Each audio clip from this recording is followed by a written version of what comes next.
నా ప్రాణానికి ప్రాణమైన తెలుగు ప్రేక్షక దేవుళ్ళందరికీ నమస్కారం. మొన్న రాబిన్హుడ్ ప్రీ రిలీజ్ ఈవెంట్లో అనుకోకుండా డేవిడ్ వార్నర్ మీద నా నోట్లోంచి ఒక మాట దొర్లింది. అది కేవలం ఉద్దేశపూర్వకంగా చేసింది కాదు. అసలు నా ఉద్దేశం, నా గురించి మీకు తెలియదే ఉంది. ఆ ఫంక్షన్కి వచ్చే ముందు మేమందరం కలిసి ఉన్నాం.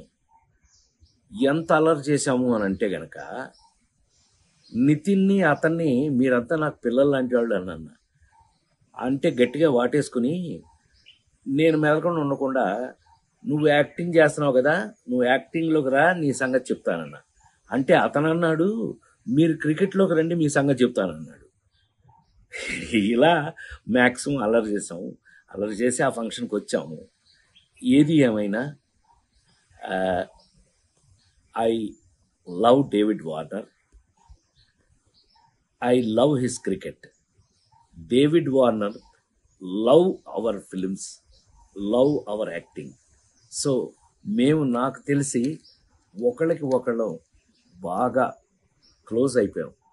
ఏది ఏమైనా ఈ జరిగిన సంఘటన మిమ్మల్ని ఏదైనా మనసు బాధ పెట్టున్నట్టయితే, ఎవరినైనా తెలియకుండా, నేను నిజంగా ఉద్దేశపూర్వకంగా అన్నది కాదు కాబట్టి, అయినా కూడా ఐ ఫీల్ వెరీ సారీ.